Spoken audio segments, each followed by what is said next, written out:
Alors... salut mes petits poulets. Enfin, une seconde là, s'il vous plaît. Je dois faire un... Non, c'est comme ça qu'on le met.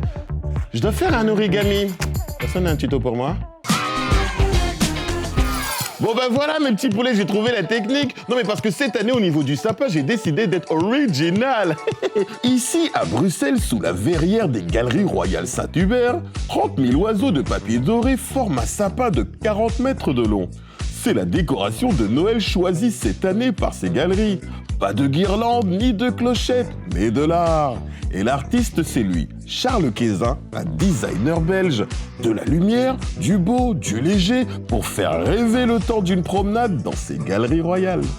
Merci les origamis sapins, mais eux aussi nous font rêver, ce sont nos 3 mots du jour. Ils sont là, 3 mots pour une actualité. Oh, peu cher, mais il fait chaud ici, on se croirait dans le sud. Bon, ok, mon petit poulet, j'exagère, hein, mais pas tant que ça. Bon, aujourd'hui, ça ne se voit pas, mais en Belgique, cette année, on a battu des records de température, avec pas moins de 18,5 degrés le 9 novembre. C'est vrai quand même que pour l'hiver, c'est quand même chaud, hein. Et c'est pour cette raison, bah oui, ne pas oublier le climat en cette période de coronavirus, qu'une manifestation un peu spéciale a débuté ce lundi à Namur et à Bruxelles.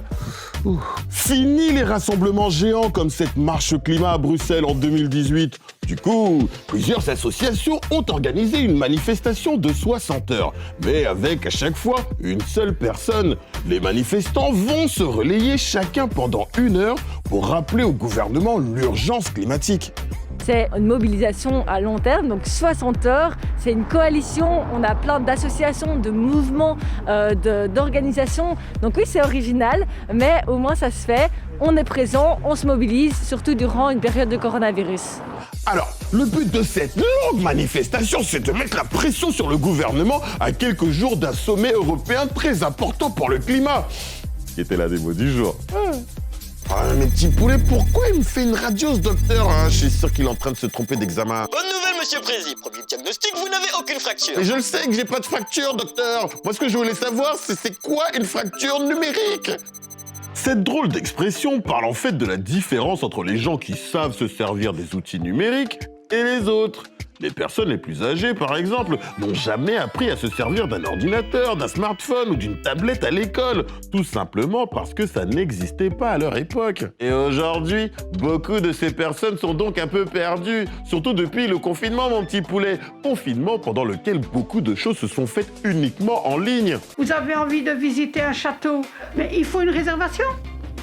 Il faut aller sur Internet pour faire une réservation. Ah mais mon petit poulet, ça j'arrête pas de le dire, hein. C'est comme par exemple les banques. On ne peut plus se rendre dans une banque pour obtenir un service. Tout se fait à distance. Le numérique. Oh, c'était bien cette époque où les formulaires étaient en papier. Bon, c'était pas bien pour les petits arbres, hein. Mais le papier c'était bien, tu pouvais toucher ce que tu écrivais. On supprime toutes les opérations manuelles, les contacts entre humains, ce qui fait que les personnes deviennent, et on est tous dépendants des outils numériques.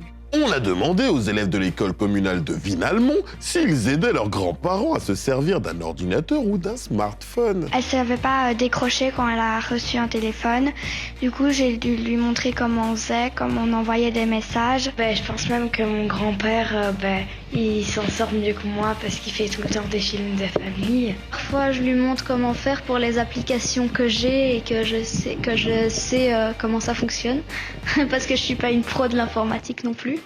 Quand tu vois une personne âgée qui est compliquée sur un écran, je crois que tu peux l'aider quand même. Ah, ce sont de bons petits poulets, ça. Je savais que je pouvais compter sur vous pour aider papy et mamie dans les nouvelles technologies.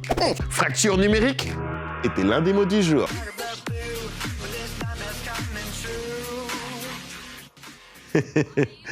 Alors je suis perturbé là. Est-ce que je dois rigoler de sa tenue ou de la danse?